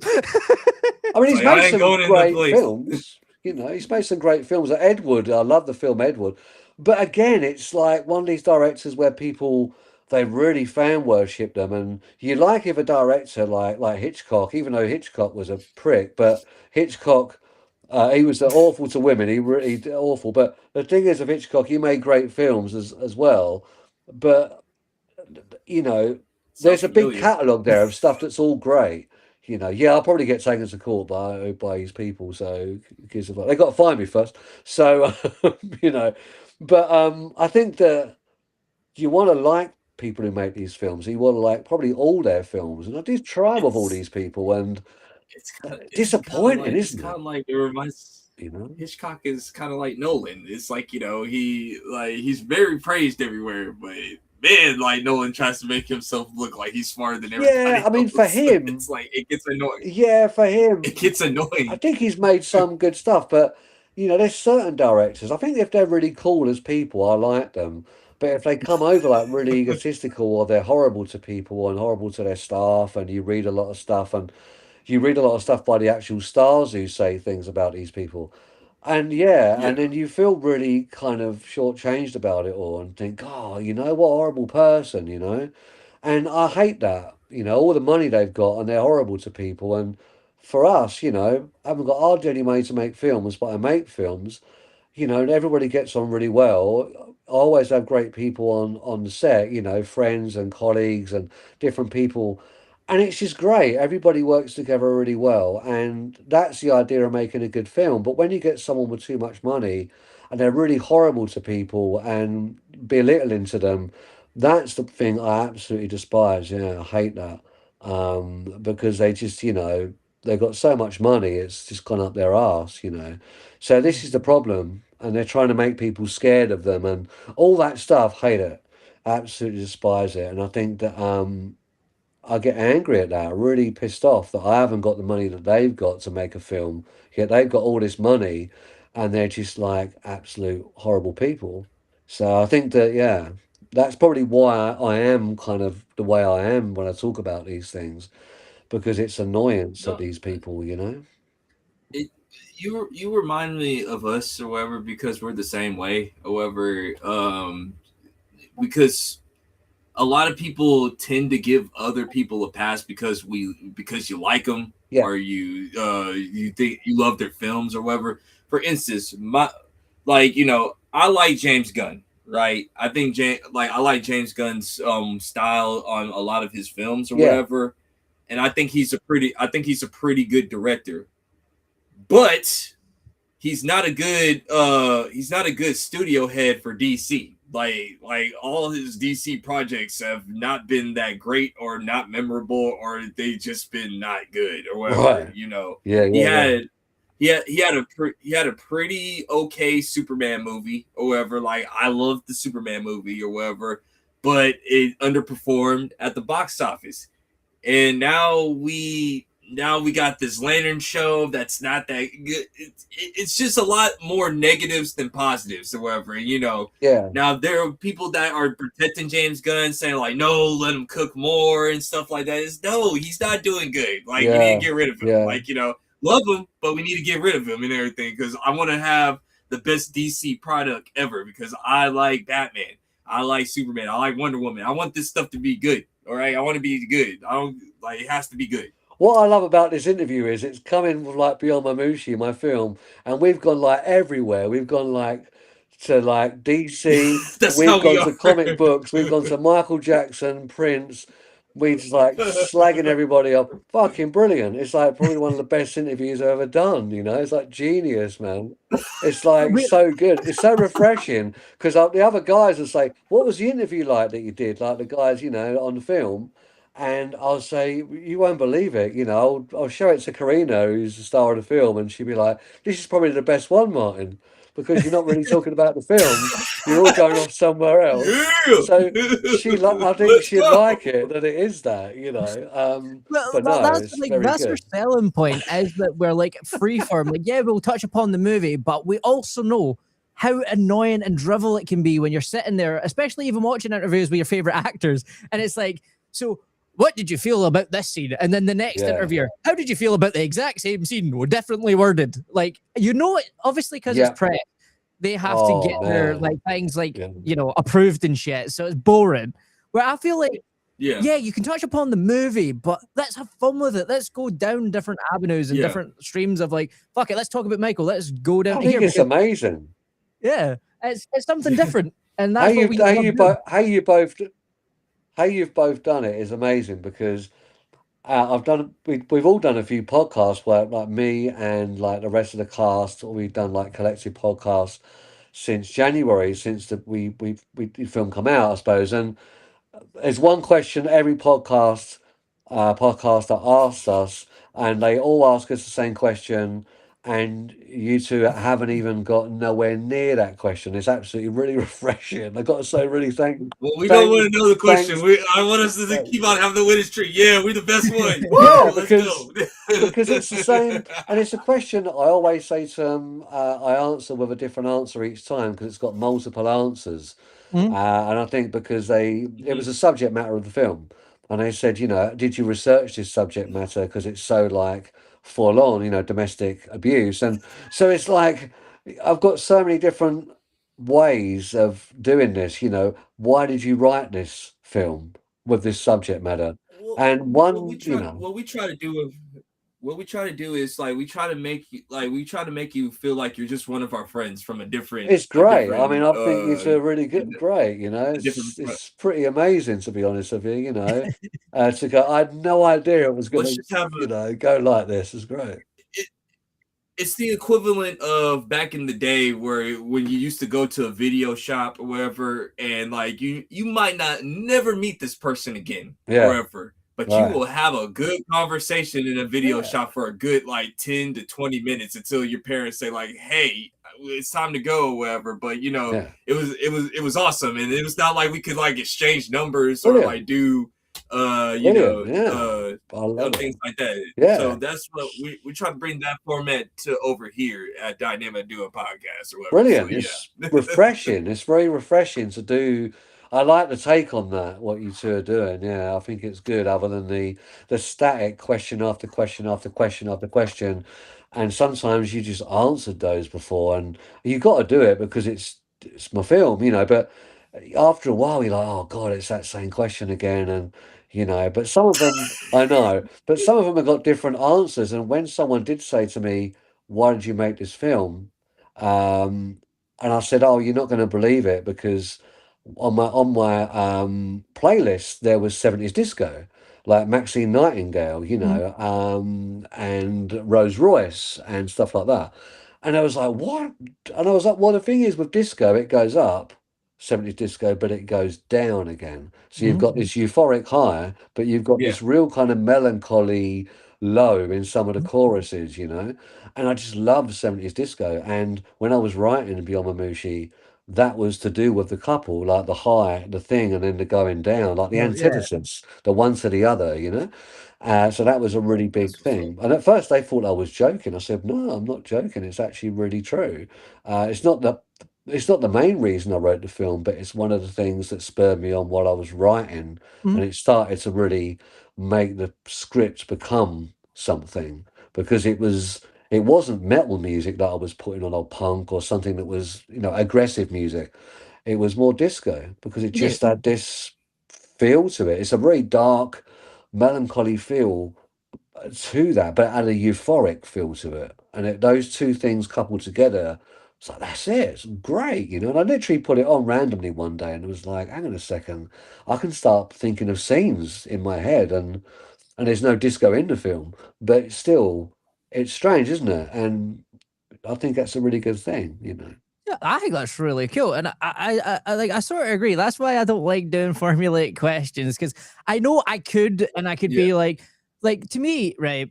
Especially with your movie, it Yeah, gives you the answer. Like you can tell what you're trying to tell through the movie, which a movie should be doing. that's right. So I feel Yeah. like when you like ask like, so how do you actually feel about this topic? It's like, well, it's in the movie. Like if you watch and pay attention to the way it's Yeah. shot, to the way it works, that Yeah, is what the movie is. It speaks for itself. Where I feel like that's why I get annoyed at those questions myself because I'm like, okay, I've heard this question Yeah. before, or or they've been asked it before and they keep giving the same answer, but they keep pretending to be hyped about the same answer, and I'm I like, know. you're like, I that's not know. real though. You're not actually happy. You're just putting it on because you know a camera's on. It's actually a difficult It's one it's the because equivalent of, yeah. it's Oh, I yeah. was gonna say it's the equivalent of us YouTubers when they ask us like, so, like, what made you want to do YouTube? Yeah, see, there's all that stuff, but It's like, we come over differently. Like the last podcast we did, I think yeah. Kathy, in the film, they asked her a question, and Kathy said, "Oh, I'm sorry, I was thinking about something else." Oh And it was no! just genius. But it's the reality of real people. And I just think it's brilliant. You know, she was completely like daydreaming about something else while they were talking to her. And it got round and she just had, she's like, oh, well, what? And it's just like, we were just all like laughing our heads off. But I just think that the reality of these things is that, other than, as you say, people hyped about the same question podcast after podcast. And it's really difficult to get like excited about if you've done like 10 of these things and it's not varied. And don't get me wrong, both me and the rest of the cast, we all completely respect like anybody who has us on, yourselves and everybody else. It's an absolute privilege. But also, it's good to sort of see a different podcast with a different take on it. And I think that's really interesting. You get to see the form over a few of them, and I've done like two back to back quite a lot in the same evening. And even then, you've done two that are the same. And it's like, oh man, but sometimes you do one and the next one is completely different. It's like refreshing, you know. Um, and one of them speaks to me about the music, like the composing, and they hardly touch the actual dialogue in the film at all. They just speak about how I did the music for the film. And it takes up a whole podcast. And then they talk, some of them blend that and some of them just they almost forget about the composing. And after the film, are like, after the podcast, they say to me, "Oh, how was it? Are you happy with it?" And I was like, "Yeah." You didn't ask me anything about the composing. Took Well, me years to compose that fucking soundtrack. And it's like, "Oh, I forgot." I didn't really realize. And someone said, "I didn't really think there was much music in the film." I said, "Not much music. There's 25 songs on the soundtrack." It's like, what are you talking about? you yeah, know. no, I get what you're saying because that's one of the things. Ironically, you reminded me of. We talk about music a lot because we do. Like, I actually done sound production in college for a time being, and it gave me a very much appreciative for like composing and music and things because People don't realize how fucking solid it is actually to get the right feel, the right tone, how to Yeah. make sure it syncs well with the clip. Because one of the Oh, things that I noticed when I was doing the first part of it, which was just creative media, where I was doing every aspect of it, one of my lecturers was like, right, you have to tell a story like this. You have to add up like all this stuff. And I'm sitting there going, right, how is the best way to do that? And it's so much harder than people realize. yeah. And that's why I've always like, there's a saying that I've seen, and I really do believe in it. And that is, you can have a good video quality and shit audio. No one's going to be there. You could have Yeah. shit video, but if the audio's great, they're going to show up and line up. And it's true. No, If you go and see like one of those older horror movies, sometimes the graphics aren't great in them, but it's the soundtrack, it's the composition of the actual movie. You're like, because like everybody, when you go to see Friday the 13th, you remember, yeah. you remember John Carpenter's Halloween You theme. do, That's you the thing do. that gets you there. It's the composition is actually like working it out, and I don't score for my film, so I don't watch the film while I'm making the music. I make the music to the script before the film's made, and I do it like that way around, and I kind of envisage like what the film's going to be like, and so it works. It works, and I like it because being a musician and before a filmmaker, for me, I love that kind of side of things. I love the music side of things, and it starts with music. The inspiration is playing music, and then you kind of think, I've got an idea for a film now out of this, and that's how it kind of broadens and stuff. So music's the number one thing for me. And yeah, it takes a long time. You've got to get it right. I scrapped the original soundtrack. I just scrapped it. I did it. It took about 6 months. Scrapped it. I wasn't happy with it. I thought it was rubbish, and then just started again. And it was another probably about 10 months of working on a soundtrack, and then did it because I'm just really picky, about it all. And I was just listening to Ligeti, Giorgi Ligeti, Requiem, which was in 2001. I listened to that for a year continuously because I wanted to create a choir with my fingers and work out how to create a choir, like on like a garage band thing, and just how am I going to create a choir? And it took me around 2 months, and I found out how to work it and smudge voices and move voices in and out and create this, and that's what you hear on the film, that kind of choir sound. And that's quite a while of tinkering and pissing around and doing stuff. And I just love all that. I love the experimentation of it, Yeah, you know, it's I it's feel something like I that's love. another thing that is sort of missing when it comes to films that nowadays. Like when you go to see a big epic, some of the music scores are phenomenal. Like the big ones, like even though some people don't like it, like Harry Potter or like Lord of the Rings or like Star Wars, they have these like grand orchestras that are doing this phenomenal like work. But then you've Yeah, got like horrors that have got weird like crashing and crack sounds that just come through in the music, and that's where I feel like a lot of the times in movies is what makes it. Because when you're watching a movie, I like sometimes you can repeat the lines, but you can definitely repeat the songs. You can be like, for example, there was a comedy movie that I used to watch called Loser, and right. it's got a band called Simple Plan that also done the theme song for What's New Scooby Doo. And the reason why I Okay. remember it is because it's about this nerdy teenager, right? And he's Yeah. basically like he gets sent to a different school, so he has to try and reinvent himself. And so then he's like acting like a pimp and all this stuff. It's quite funny. But Okay. like it's the fact that once he's going through like the darker, like as you say, lower part of the thing, it just hits me Simple Plan being like, I'm just a kid and life is and it suits what he's going through so beautifully. You're like, it just resonates in your head once Yeah. it's done. And that's Yeah. what I feel like movies need to do. Yeah. I mean, it's like, you think of all the big film scores, and whether it be The Fly and Howard Shore, or the Hellraiser film score, like when John Carpenter does his own music. Mm-hmm. So all this stuff's like iconic, but you think of the film scores like, say, The Witch and stuff, and stuff that's more. It's not really underground, but it's not blockbuster horror, is it? But still, it's clever. The soundtrack is clever. Like the Midsummer soundtrack is really good. So there's certain soundtracks that are contemporary that are really good, like the Under the Skin soundtrack, the Scarlett Johansson film. I think Mm, it was set in Glasgow, that film. mm, Phenomenal, really good, low budget sci-fi film.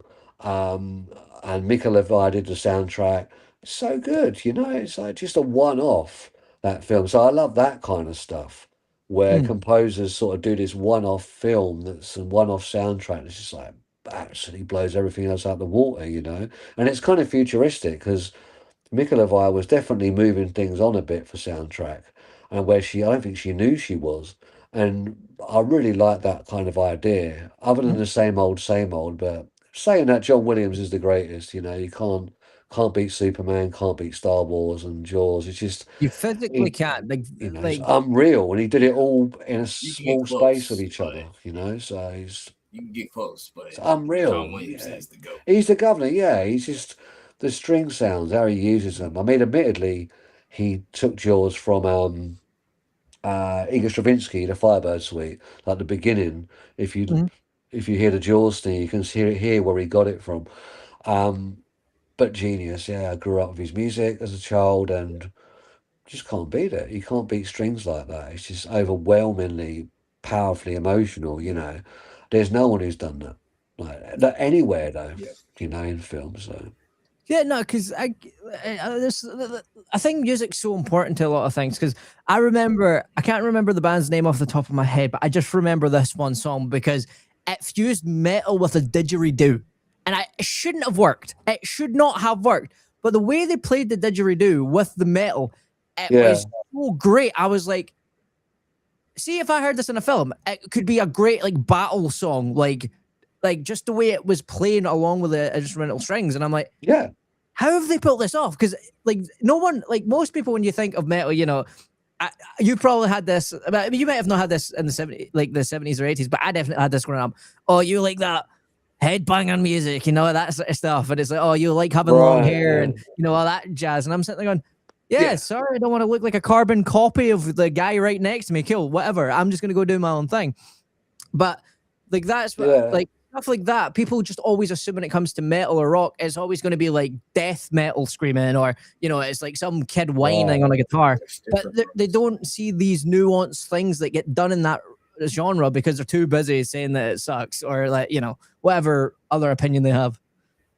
Yeah, I mean, I kind of fused. Like, I've been doing a black metal band for about 6 years called Sisters Memon, and I'm from Mhm. bands anyway. I mean, I used to be on Lee Dorian's label in the '80s, who was in Mm. Napalm Death, and so I come from that. I'm originally a drummer, so I do a band called Sisters Memon with someone called Natalia from Poland, and I was fusing like Arabic music with like black metal, and putting Oh. them together. And because I'm really into kind of Kulthum, and a lot of Turkish Arabic music, and I love a lot of that stuff. I love a lot of African music, and Hmm. I love Afrobeat. I love Fela Kuti, but I love a lot of African music anyway. A lot of the original African music. So for me, as a drummer, I was kind of fusing like African music and black metal and stuff that just a lot of black metal fans. It's such a bad political thing with those wankers. And for Mm. me, I kind of was, it's almost like an anti-black metal, like, it's like coming Yeah. at a completely opposite angle where they would have no clue what's going on. So I kind of like it, it's like almost like beating a sun reader over the head with like a Nietzsche book, like it's like they wouldn't even understand what's going on because they're not tuned into anything intellectual on that level. So I think that for me, I kind of was thinking, yeah, it should be. Why isn't there African music? Why isn't there Arabic music in black metal? Why can't they be fusing things with different things? And not for the sake of it, because you love that music. Generally, like I love Mhm. Latin music as well. So I was trying to put all these bits in and it worked. It really worked. And it was people were kind of, wow, what is this? And I thought that was a really good thing to do because you want to do what's in your mind, you don't want to Mhm. follow trends and, that kind of stuff. And I think as you get older, and I'm like 56 now, so yeah, you get to that point where you fuse different music. So I haven't fused black metal and disco yet, mind, but that is coming. But I think Rob Oh. Zombie is probably getting near to that. Like, why Mm. am I mentioning Rob Zombie? I'm really sorry, but It's all right. It's Always all talk good. about what you but like. yeah, Yeah, all the time. But he's a hero actually. But the thing is, fusing different musics really works in certain, I wouldn't say extreme music, but in intense music, you know. I really think that's a good idea to do that because jazz was doing it, you know. Jazz was just fusing jazz back in the day. And there was some really Yeah. extreme jazz in the 60s, you know, like Mhm. Coltrane's stuff, you know, it's full on the late 60s. Olatunji concert stuff, the 67 stuff he was doing with Rashid Ali, the drummer. He was Mhm. doing blast beats, you know, he's like doing virtual blast beats, and this is unreal, you know. Tony Williams, amazing drummer, you know, phenomenal players, these guys. So it's like then that this was extreme music. Jazz was extreme. Miles Davis was pushing the envelope on extreme, you know. But then you got all these Yeah. little kids coming out with black metal trying to be extreme and being offensive. It's like it's not about that. It's like taking the genre of black metal because it's interesting and then using this and fusing it with something different. That's what I'm interested in doing, you know. I like that kind of side of things, you know. But Celtic Frost were doing it in the 80s in a way with metal and kind of Arabic music and strings and certain things, but it was the early days of that stuff, you know. But it was brilliant. But I just wanted to do that, you know. Yeah, no, I like that's the thing that I like is like I feel like a lot of people were scared to blend a lot of genres because for me, my biggest issue with music, especially nowadays, is I feel like everything like movies, it's became too corporate and too stagnant where people are too scared to try do something unique and creative. Even if it doesn't work, at least give it a try. You know, there's no Yeah, harm in At least actually give being it a creative try. for once. exactly. Yeah, give it a whirl. Why not? Yeah. And 9 times out of 10, it's going to work. It's going to Hmm? work, you know. Yeah. And you're just fusing different things, and it comes out as this like, what is this, you know? It's amazing, and it is an experience listening back to it and stuff. It becomes like a soundtrack, you know. What was a metal band, this becomes into like a really cinematic film soundtrack almost. It brings it, it gives it just different flavors, and I just really like that idea of things, you know. Mhm. And we, you know, we just kind of did that on one album, just a few tracks, but I do throw odd things in, and I've always done that with music over the last 20 years, really. You know, I'm just really interested in that side of things. And the same with film, you know, throwing things in films that are different. You know, Beyond Mamushi's got bits of that, and just stuff that I haven't seen in films that I'd like to see. And that's why, you know, that's why it is. I mean, that's why I make films. I make films because they're films that don't exist. And they're films that I'd like to see, but they don't exist. So I think, Mhm. well, I'll make them then. And it's the same with music, you know, the music doesn't exist. So I was thinking, oh, let's create it then. And that's the only reason I'm doing it. There's no other reason, See that you to me, know. that's a great reason though, because I feel like that's one of the things where I feel like a lot of people can resonate with that because sometimes when you like, especially for us, right? Danny's made it abundantly clear we're big, massive DC fans, and I swear, if you got Yeah. me, my friend Danny, our friend RJ, and our friend Darius in a room, we could easily write something for these characters that would do well. But it's Yeah. not those types of people that are getting handpicked anymore. It's not like someone like yourself where you've chose to make out your own movie where you can compose your own soundtrack. It's like people Yeah. are Yeah. just getting selected because they're in high demand, and it's like, okay, we'll take you, and we'll take this. But because of that, Yeah. then people start to put political opinions into it, and they're trying to force like this thing where I feel like music and movies and even video games, for example, they were never meant to be political. They were meant to be creative and be what they were. Yeah, you Yeah. can have those elements in it, but I always Still argue have it's fun. better when you have, for Yeah. example, like as much as people don't like Star Wars: The Phantom Menace, the one thing I always give it credit for is that when it did talk about politics, it was in-world politics. It wasn't talking about out-world politics. It was talking about it in its own It politics in was. the actual film. Where I It feel like a lot of was. people Yeah. don't do that. Where it's like nowadays when you go see a film, it's like they're touching upon Oh, they're just talking to you. they're talking This to is you and true. they're like shouting This at you, is being like, true. "You need to like this. You need to like this." And it's like, "But why?" And it's like, Yeah. "Because if you don't, you're horrible." It's like, no, like, I because know. especially with the Yeah. rock music, one of the things I've noticed is the attitude change in the metal and rock scene. It seems like even like punk, like people look at Yeah. punk from an aspect of it was always like, oh, we always supported whatever anybody was, and it's like, No, if you go back to the original punk, it was going against the establishment. That's So right. no matter what the actual topic of political at the time was, you were going against that. You were going against the regime. So I find it funny when there's like newer punks or like newer like metalheads that are like, yeah, we've always been inclusive, and it's like, well, now that is the regime. So if you were to be a true punk, you'd be going against the new regime because you don't agree with it Yeah. because it's going against what the Yeah. original regime was. And it's This is such the a weird. problem. It's one of This is those the things that I feel problem. like got lost in the music. It's like You Rage know? Against the Machine. I mean, Yep. they were signed to Mhm. the machine. They were signed to the machine. I mean, what a load of shit that band were. But they were signed to the machine.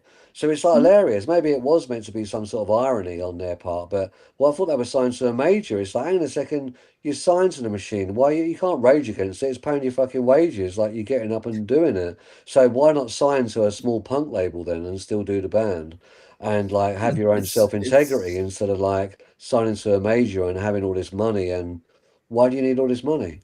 See, it's one of the Like people I think, Crass were it's right, just like weren't they? Green Day. Crass were right in the 70s, It's just like in Green the Day. 80s. Like Green Day used to go against the machine, and now they're actually part of the machine now. Like, Yeah, I mean Green it's Day as like, that's another one. It's uh, just the one yeah, yeah, person awful, I awful. feel like gets hated on the most, especially in the punk scene, but he's the only one that's ever stuck true to his words from the beginning, is John Lydon. He's not changed. He's always been like, I fucking hate this regime. I'm going You against say it. this, you say this, but I met John Lydon about Oh, 3 years they'll ago on change. Chance Lane. He was a complete cunt.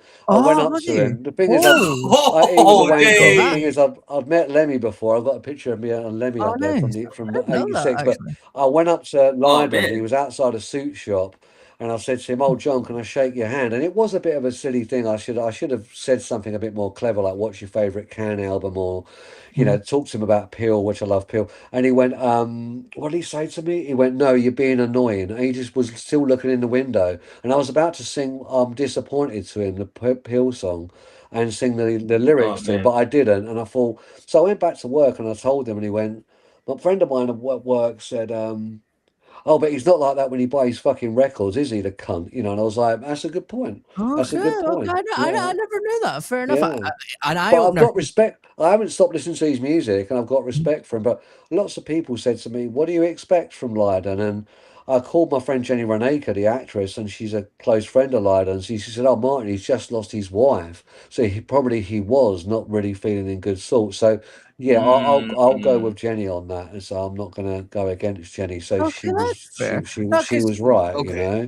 and it's just one of those things. I mean, he is a hero of mine, and I did think, oh man, but the thing is, my best friend said if John Lydon called me a cunt, I'd be so fucking happy. If John Lydon said hello to me, I'd be really disappointed. And I was like, Yeah, that's it. What can you say? So that's it's just fair. one of those things. I think he's like it with a lot of people. He's like it with famous people on his level.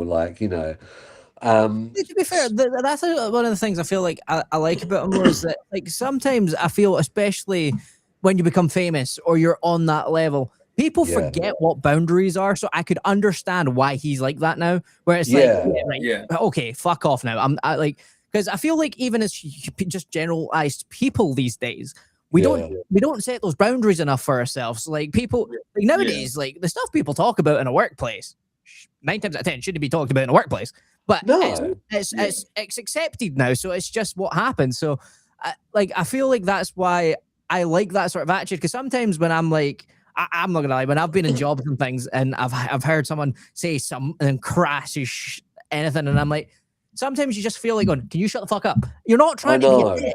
You I just don't know, want to sit and I listen to what they're know. talking about because it's not something you really want to listen to. But they're like, oh, but I Exactly. have the right. And it's like, oh, for fuck's sake. Okay, I know you have the right, but doesn't mean I have the right. I also have the right to tell you to shut up. Yeah, it's a Like, hard one. It's very difficult, but Lydon's. I want to ask you three, not including me. Ask you two a question. hmm? So, Yeah.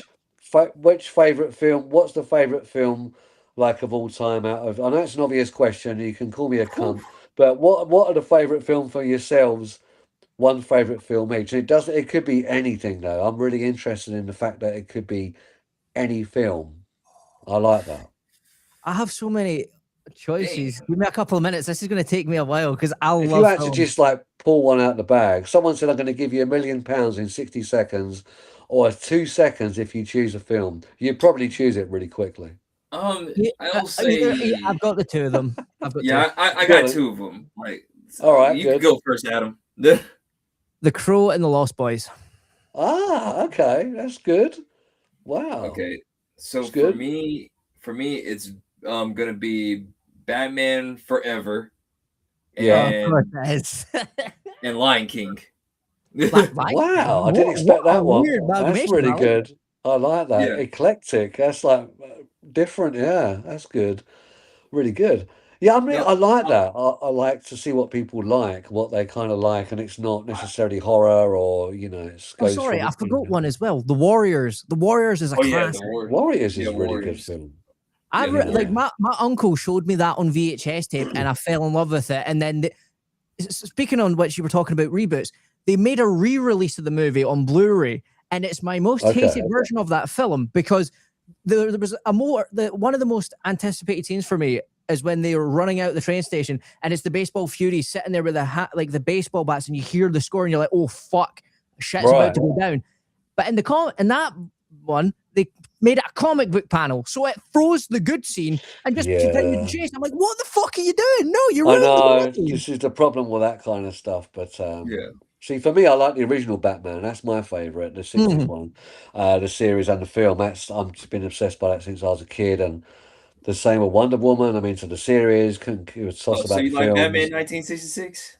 Yeah, love it. Like Lee Meriwether's You easy the know how best much flack Catwoman, we get hundred for percent. liking that Yeah, she's because the we best wind our Catwoman. friends up about the shark repellent all the time Oh because they seem man, to you think know. it's so dumb, and we're like, no, this is the best thing ever. I was just obsessed by Catwoman, still are. When I was a kid, I wanted to be Hey, Catwoman. I didn't want to be Batman or Spider-Man. Julia Newmar is.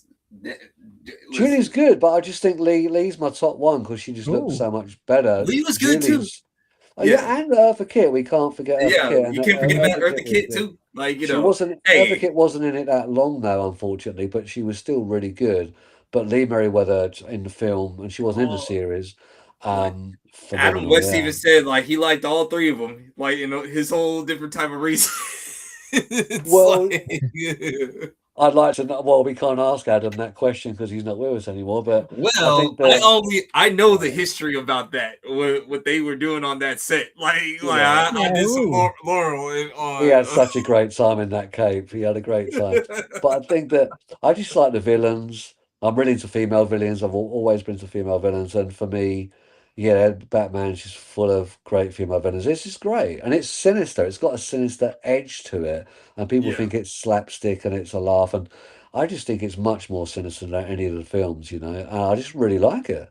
There's something about it that's kind of demented and kind of drug-like and odd, and strange, Oh and I yeah, you like that definitely have to side of be And on me. we're all drugs. about that. We're all Yeah, about that. We love stuff like that. That's why we know it's the most hated Batman film of all time, but our favorite, as you say, guilty pleasure is Batman and Robin because it is slapstick as shit, but it's fucking hilarious. yeah, it's And so hilarious. many people want to hate on it. So it's like, but I find enjoyment in it, even if you don't. Uma Thurman in it was like, come on, Genius, exactly. Exactly. genius, Yeah. yeah, So genius. why hate? Like we always deal with a lot of that with our friend group. They always are Uma like, Thurman's "Why do genius you like that anyway, in stuff?" And I'm like, "Why do anything. you Yeah, not?"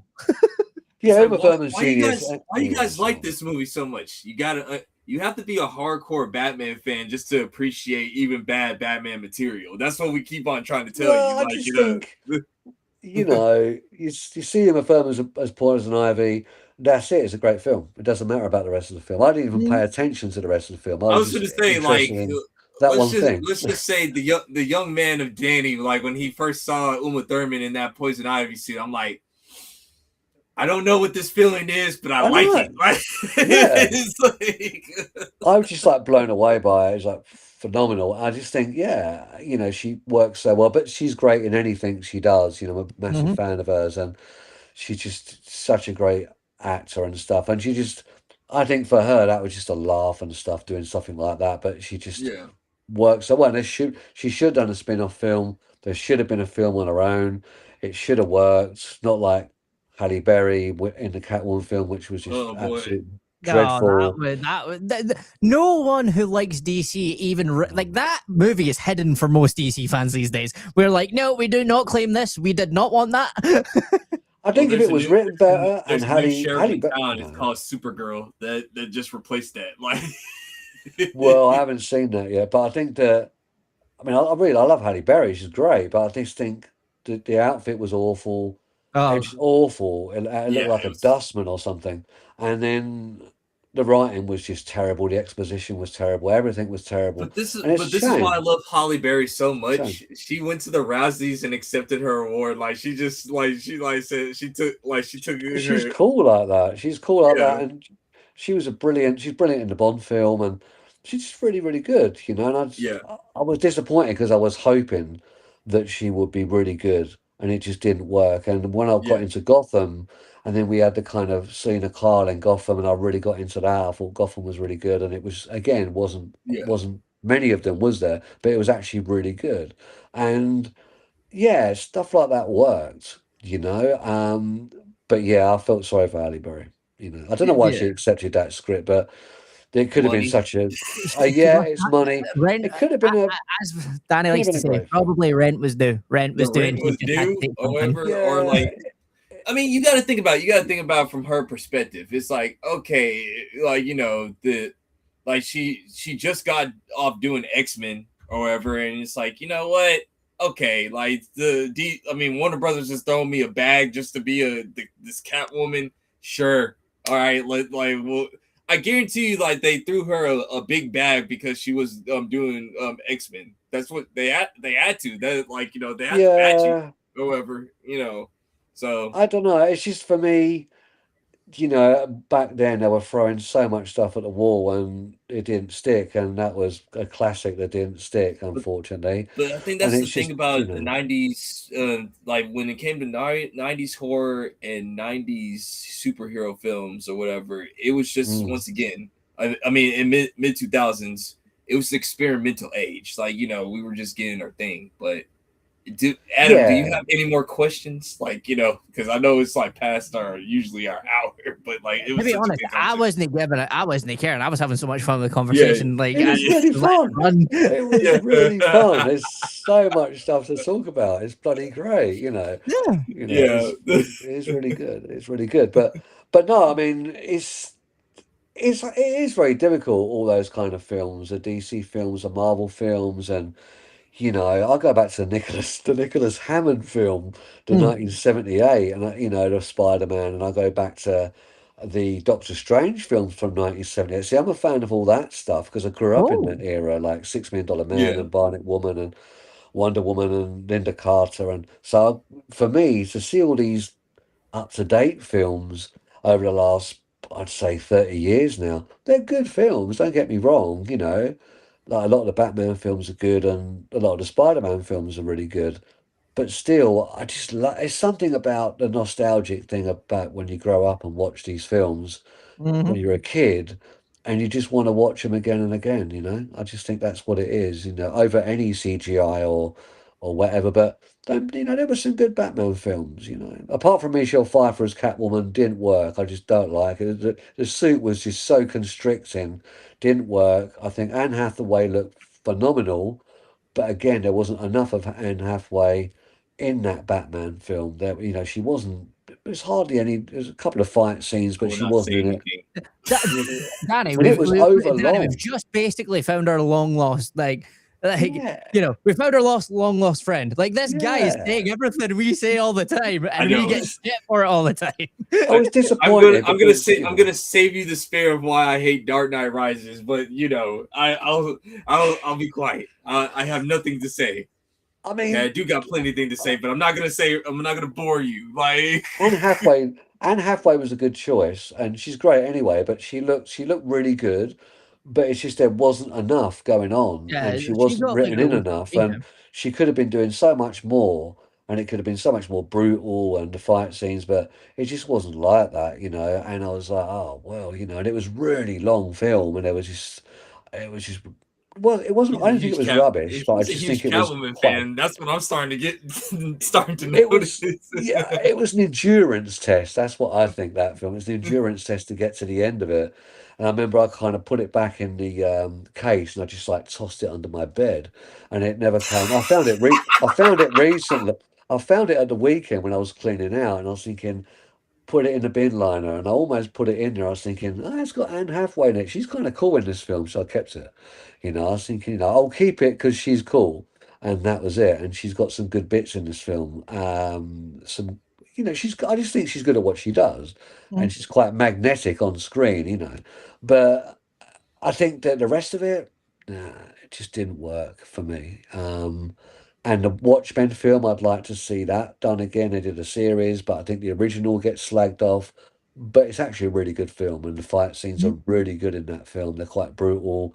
It works, you know. Yeah. So a lot of the stuff that people say is rubbish is actually genius, and the stuff that's genius is actually not very good, So it's kind of works like that for me personally. But you know, they haven't made enough. They're missing a lot of these films now, from the comic No, books.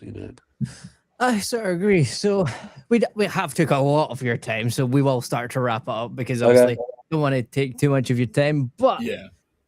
if you haven't, when you can go see this amazing psychological horror, I really enjoyed it. I Yeah. like the fact of what it was. If you're into horror, if you're into independence, and as you've heard from the man himself, this wasn't just because he felt like it. This is something that he felt like he really wanted to show people. A lot of people when they make movies, they make a movie without saying anything, and I feel like this does really touch upon very interesting topics. And so make sure you go watch it. Is there anything else you would like to promote before we go? Yeah. The film's got a second premiere. We did a premiere in February that sold out, which is good. We got another one on the 19th of September at the Luminaire, which is in Romford, London. And it's 2 till 5 in the afternoon. It's a free event. And that's in September 19th. So that's coming up. And there's a few tickets left and stuff. And the soundtrack is on digital at the moment on Note for Note Music, but it's actually coming out in a couple of weeks on CD on Misanthropia Records, which is really nice. And there's a DVD coming out next year with interviews, like an interview of myself and the rest of the cast on there, and it's a really limited DVD. So it's basically bridging the gap between the film festivals because we can't stream the film yet because it's at festivals and we get disqualified if they find out. So I like to go the festival route, and we've done really well at festivals. We've won quite a lot since January, and we just want to keep putting it in festivals and and getting it out there and eventually streaming, which will be at the end of next year. It's quite a long way off yet.